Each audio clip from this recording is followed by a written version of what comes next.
Chris here, and welcome to my channel, and welcome to this week's reading vlog.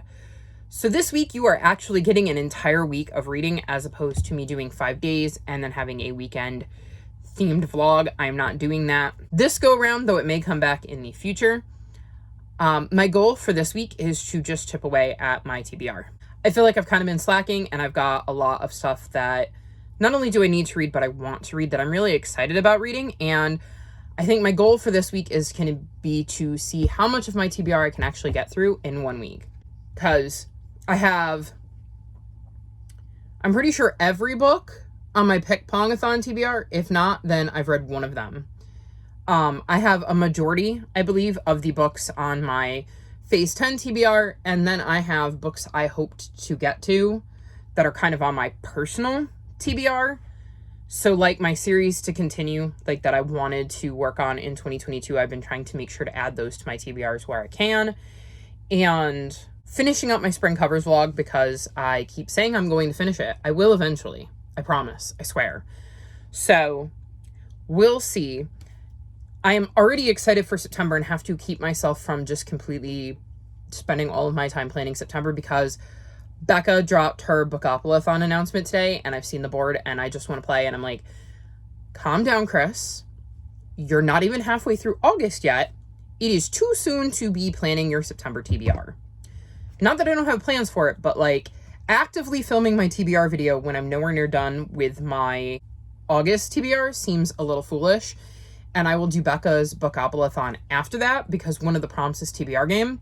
So I want to have my prompts picked for my own TBR game, so that if that one happens to come up, I can pick one of the books for it and use it there, as opposed to just saying I'm going to use one of the books.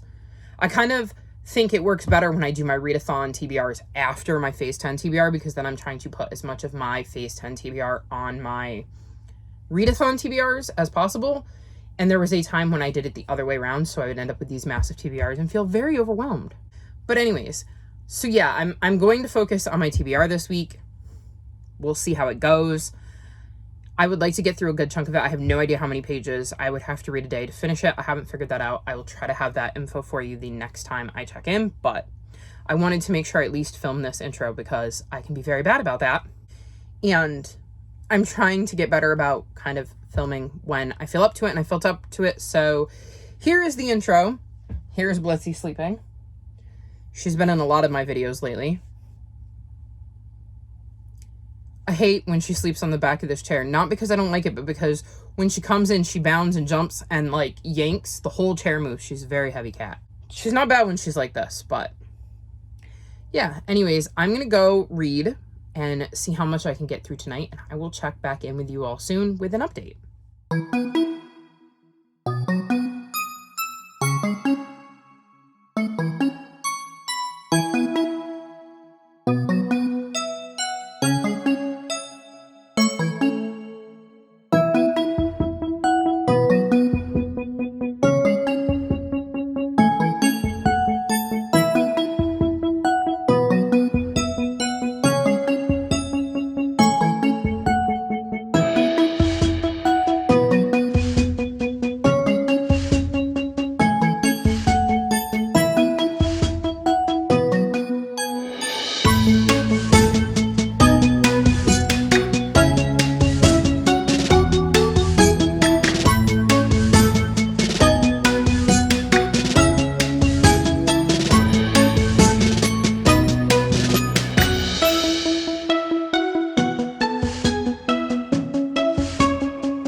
is now early Friday morning, and I really needed to check in.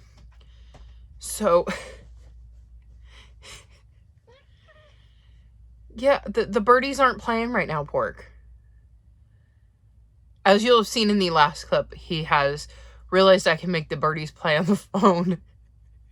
And he can see my phone set up, and he thinks there might be birdies on it. Hang on. Do you want the birdies, Pork? The benefit of having two phones.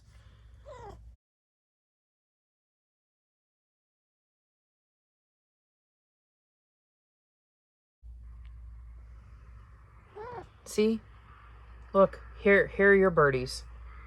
Right here.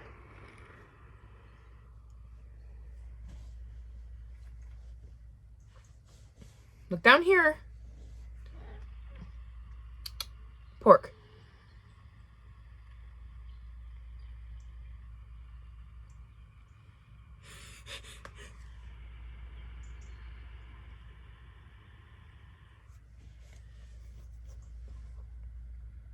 Okay, we have officially distracted him with my other phone so that he can watch the birdies, so that I can film this clip without him helping.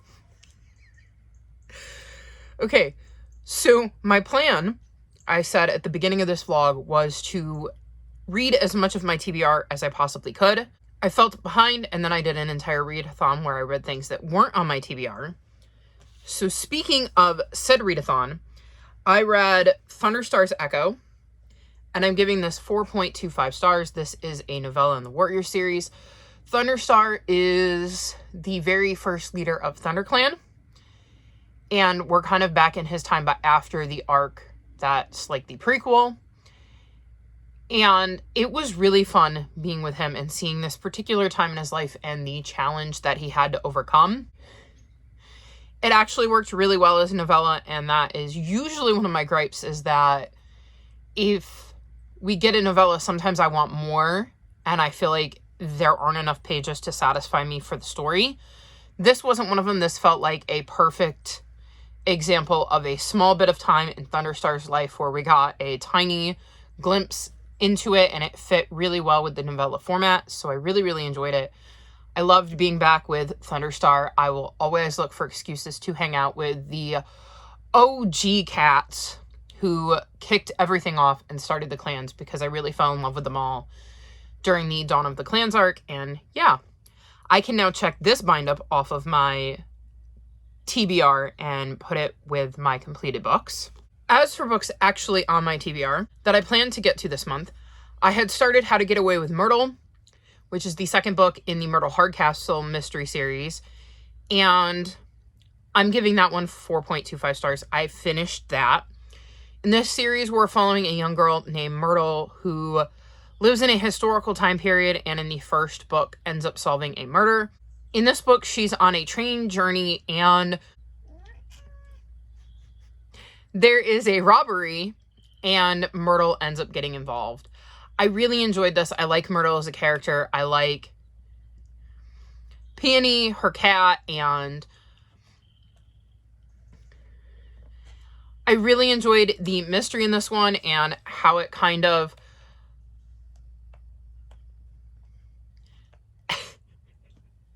I wish you could see him. He is playing with the phone. He's trying to catch the birdies. It's very cute.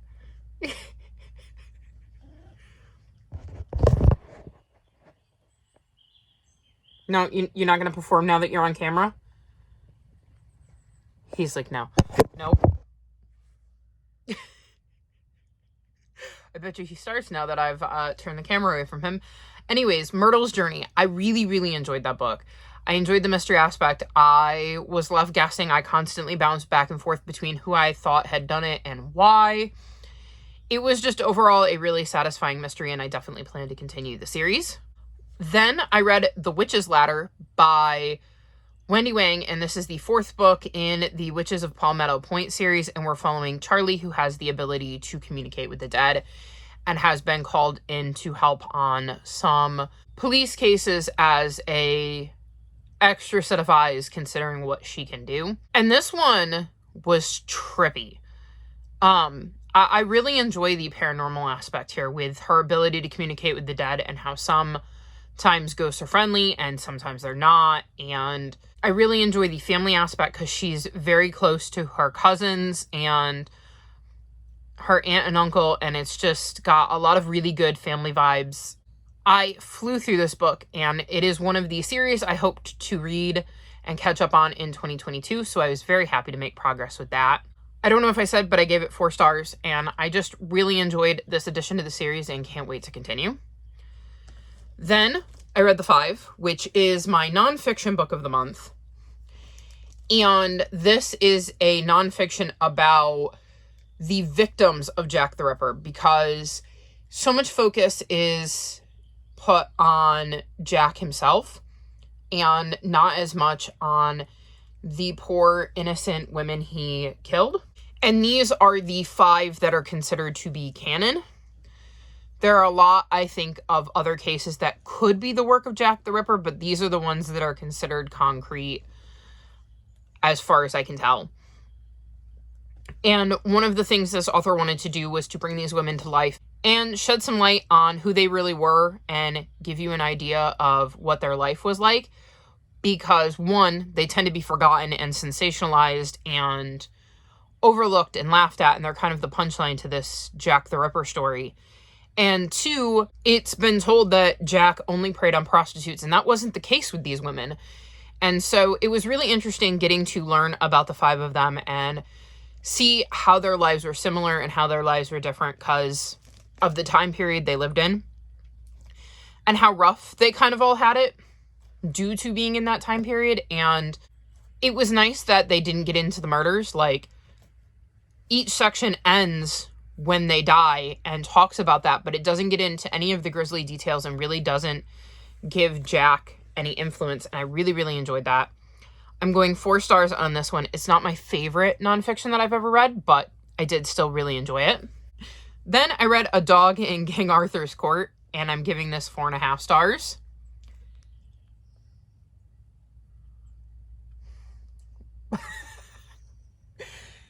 You're very helpful tonight, Porky. I really, really appreciate you being here.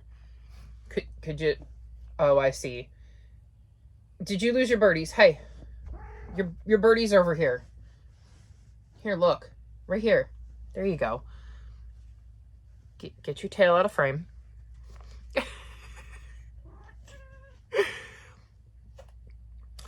So I read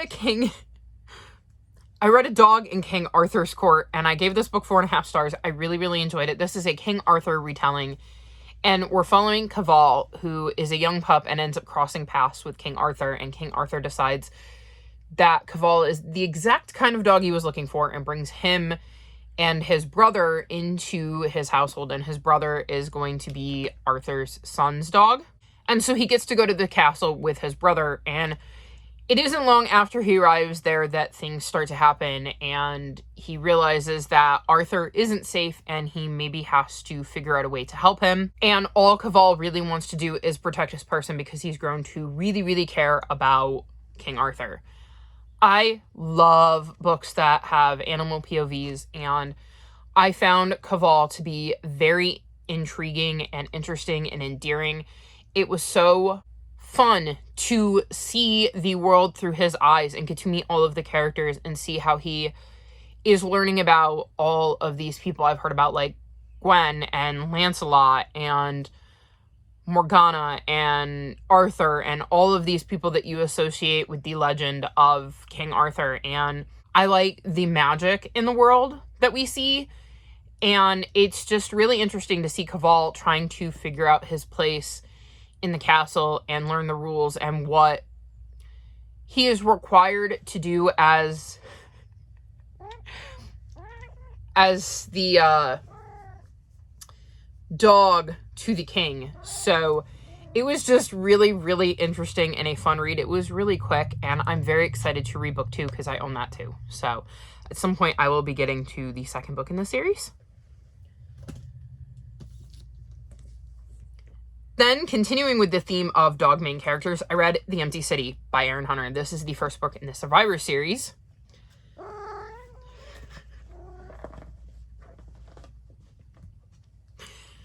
And I gave this book 4.25 stars. In this book, we're following a lone dog named Lucky who is sitting at the dog catchers when the big growl happens, which is a giant earthquake, and he ends up setting out after being freed because of said earthquake, and comes across a group of leashed dogs, so dogs that have human owners, and he has to help them survive the aftermath of the big growl while also maintaining that he has no desire to have a pack and is just a lone dog. And I really, really enjoyed the start to this series. I really enjoyed Lucky and the relationships he developed with these leash dogs, and seeing the leash dogs kind of deal with everything that was going on because of this insane natural disaster. I'm very intrigued to see where Lucky goes from here and see how he continues to grow as a character, because you really see the fact that he claims to be a lone dog, but he definitely cares about others. And you see that demonstrated in a lot of different ways throughout the story. I really, really enjoyed the start to the series, and I could have swore I read it, but I definitely haven't read it. So I am excited to see what Lucky gets up to in book 2, and hopefully I will be able to get to that this month as well, because that's part of my TBR. And then the final book I finished since I last checked in with you is The Stolen Prince of Cloudburst by Jacqueline Moriarty. This is the third book in the Empire and Kingdom series, and I gave this book 4 stars. I'm so glad I read this closer to when I read book 2, because I mentioned when I read book 2 that I struggled with trying to remember who everybody was and what was going on and details about the world, and I didn't have that problem as much this time. In this book, we're following a young girl named Esther, and she's going to school, and she struggles. She has a bad relationship with her mom because she doesn't feel like her mom cares or really pays that much attention to her, and she's excited to go back to school, but then her 2 best friends are missing, and something about school feels off, and she's kind of got to try to figure out what's going on.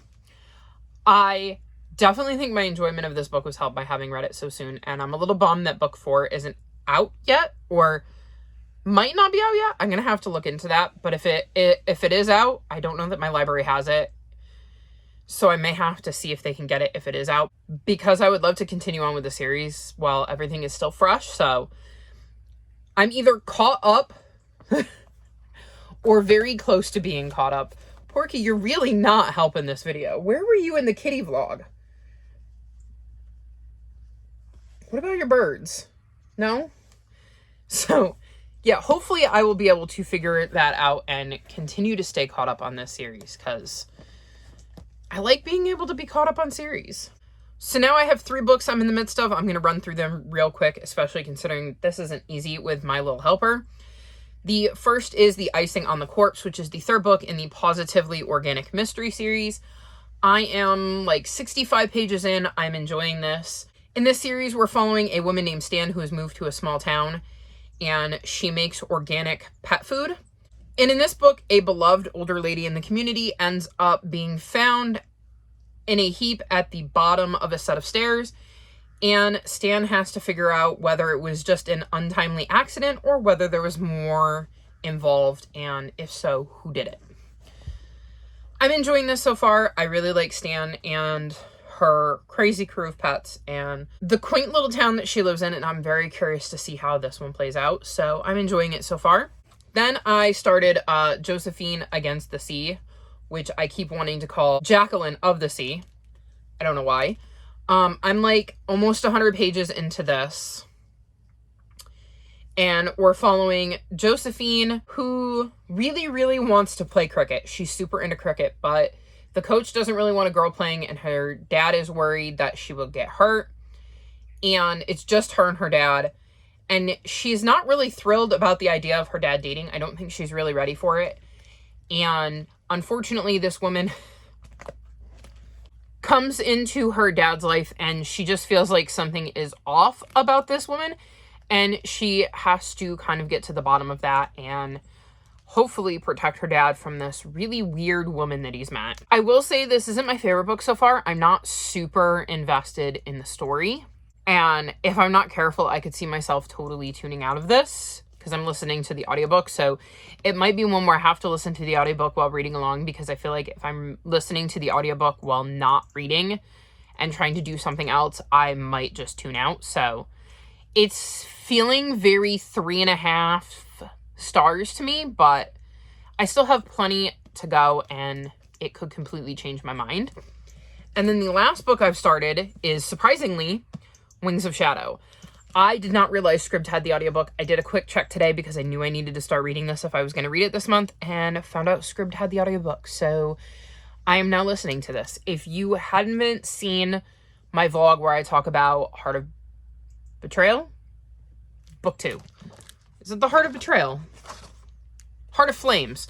Where I got Betrayal from, I don't know. Heart of Flames. You'll know that there was a character in there that I absolutely despised, and not in a good way, in a it's actively making me not want to read this book sort of way. So I was worried about this one because as much as I love some of the characters, I really, really dislike that one. But I'm on page 96 and so far so good.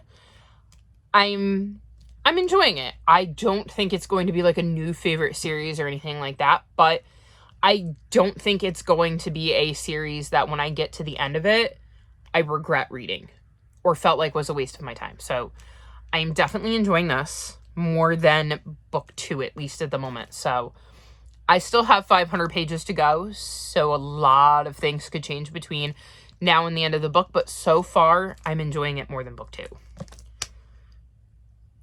So I'm looking at my notes. I think that's everything. I wrote this down because I had so much that I read in the past few days. I'm making some great progress with my TBR. I went from needing to read 497 pages a day to needing to read 480. That's still a lot of pages, but so far I'm hitting my page count consistently enough that the number is going down. So that is fantastic. I have no idea what I plan to read tonight, and I probably will not check it until Sunday when I wrap this up, if I know me at all. Sorry that this clip was a bit chaotic because this one here decided it was high time. See, now you don't want to be on camera.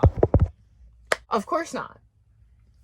He didn't do so bad the other night when I did sprints. I did my second round of live sprints, and during every sprint I had some sort of kitty cam. So he quite enjoyed that, or at least tolerated that. Maybe it's less in your face when it's a computer and not my phone, but yeah, I think that's it for this update, which, I mean, this right here is quite the stack of books to have finished since Monday, and this does not include the 2 books I don't physically own, nor does it include the 3 books I'm in the middle of and have started. So yeah, I think it's been a good start to the week. I think I might have finally gotten rid of the slump that I was in, so that would be nice. I do know it's supposed to be relatively hot this weekend, so I'm thinking there's a good chance I'm going to get through a giant chunk of this, if not the whole thing, because I will be listening to the audiobook. So I'm not sure what I want to read tonight. If anything, I may just let myself sleep, but we'll see. In the meantime, I'm at the very least going to curl up with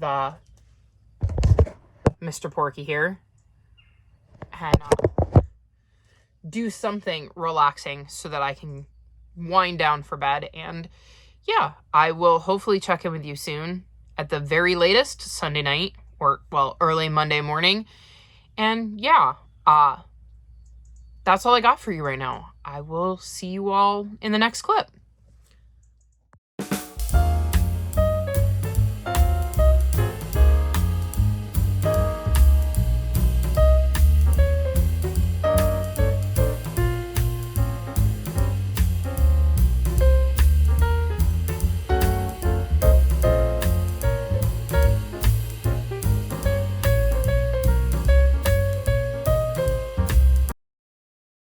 So the week has officially come to a close, and I have a pretty decent update for you.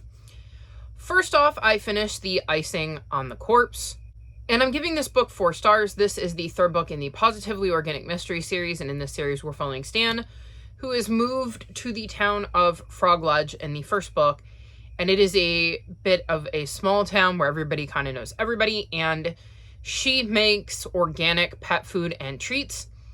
And in this book, she is looking into the death of a beloved older member of the community who is a historian who fell down a flight of stairs and is trying to figure out whether it was an accident or whether the woman was pushed. I really enjoy this series. I love the relationships in this series. I love the mystery in this series. I really, really enjoyed this one, and getting to see how Stan puzzled it out and put all the pieces together. I also liked the side stories with her organic pet food business and getting to see how that continued to develop. And yeah, it was just overall a really good mystery and addition to the series. Then I read Josephine Against the Sea by Shakira Bourne, and I'm going 3.25 stars on this. In this book, we're following Josephine, whose father meets this woman, and Josephine isn't really keen on her dad meeting any women, but this one seems extra odd, and she takes a real dislike to this woman and soon feels like this woman has the ability to kind of exert control over people and begins to suspect that she's not human. So I wanted to like this book. I just wasn't a huge fan of Josephine. I didn't really connect with her character and the way her voice was kind of written, and at times she really, really annoyed me. And it took most of the book for me to truly care about what was going on. I didn't hate it, and I stuck with it because I was enjoying it enough to want to read to see how things wrapped up, but like, I could have put it down and walked away. So it was just all right. It is the first book in a series. I can't see myself continuing on with the series because, like I said, I don't particularly like Josephine. And yeah, there was just a bit of a disconnect between me and the main character. And yeah, I wanted to like this more than I did. But I still don't think it was a bad book by any stretch of the imagination. And it may just have been a book that didn't connect with me, but would absolutely connect with others. So if it sounds interesting, I would say give it a shot. But I definitely won't be continuing on with the series, I don't think, because it just wasn't for me. Then I read Ancestor Approved, and this is a book of short stories written by a bunch of Indigenous authors, all about a Dance for Mother Earth powwow in Ann Arbor, Michigan. So every story in this book somehow connects to this powwow, and it was really, really interesting. It is a great look at different Indigenous history and all sorts of Indigenous tribes, because we're seeing them kind of all come together, and they're all from different tribes and have different cultures. And it is interesting to see the similarities and differences in how the stories are kind of all woven together, even though they're written by a bunch of different people. I'm giving this 4 stars. I really enjoyed the story and, like I said, the kind of way it came together. And I'm not a huge fan of short stories, so I went into this knowing it probably wasn't going to get 5 stars. But I did end up enjoying it a lot more than I thought I would, given that it is a book of short stories. So yeah, I definitely could see this being one that I, at some point, recommend to the little ones in my life to have them take a look at a culture that is different than theirs, because I definitely think it does a good job of kind of showing off a completely different culture in this powwow, which is so important to a multitude of Indigenous tribes. And yeah, I really enjoyed this book a lot more than I thought I would. And I highly recommend it, even though it didn't get 5 stars for me, because that's more of a me thing and a format thing. So highly recommend it. Then I read The Baffling Mystery at the Midsummer Ball, or The Baffling Murder at the Midsummer Ball, something like that. I'll pop the cover up here. It is the second book in the Dizzy Heights series, which is the spin-off series for the Lady Hardcastle series. And in this book, our protagonists are at like a hoity-toity, midsummer ball, and the patriarch of the family ends up dead. And it looks like an apparent suicide, as he was in a locked room and there was no way to get in or out of the room without other people noticing. So when a gunshot is heard and he is found dead, it is assumed that it's a suicide, but our protagonists see some things that make them think it's not and end up investigating. I gave this book 4 stars. I don't enjoy this series as much as the Lady Hardcastle series, but I am really enjoying it. I like the crew that we're following and how they do their sleuthing. I thought this mystery was extremely interesting, with the idea of this man was locked in his office, and in theory, there should have been no way for anybody to be in his office with him. And the gunshot was heard, and nobody saw anybody leave, so how did he end up dead? Especially when it seems like everybody has an alibi. So I really enjoyed the mystery of this book. It's not got the charm that Lady Hardcastle has, which I think is why I'm docking it. But overall, it's still a really good mystery series, and I'm really glad I picked it up and that it's following some characters that I'm familiar with and really enjoy.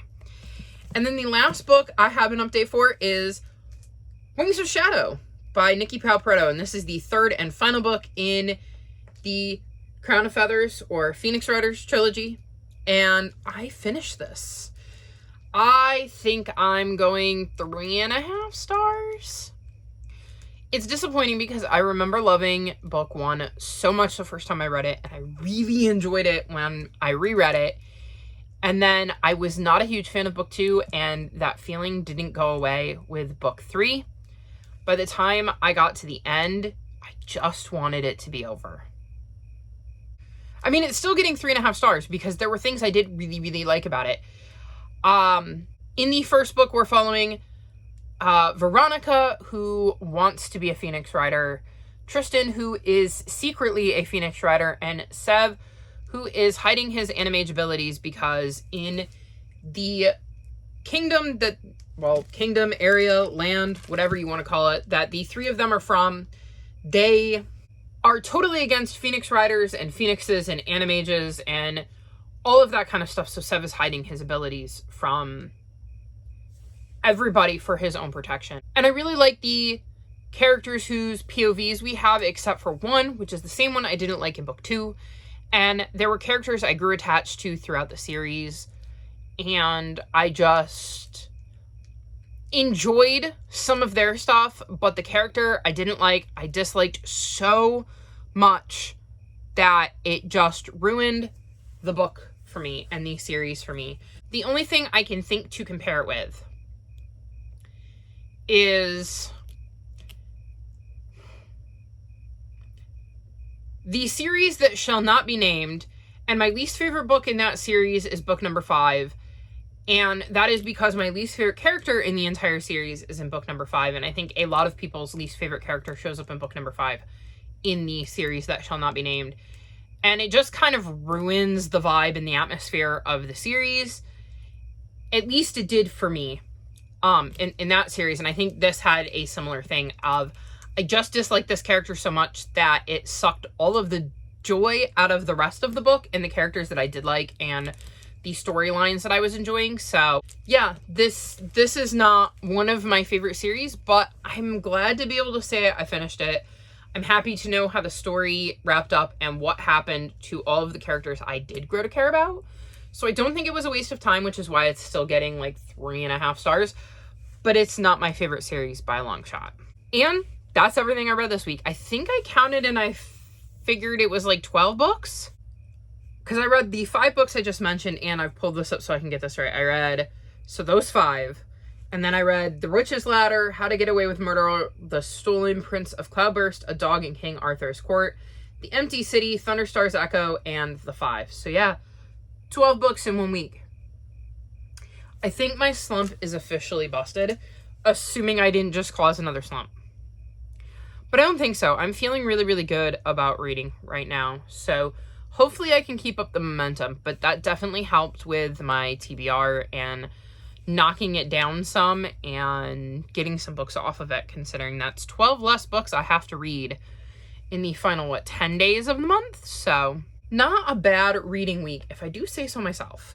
It is definitely a better reading week than I set out to have, and I'm feeling very, very accomplished. So hopefully I can keep that momentum rolling into next week.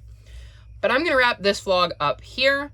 All of my social media is linked in the description below if you'd like to come chat with me. If you've made it this far in the video, leave me a fingers crossed emoji in honor of me having my fingers crossed that I keep up the momentum going into next week. Like this video and subscribe to my channel, and I'll talk to you next time. Bye!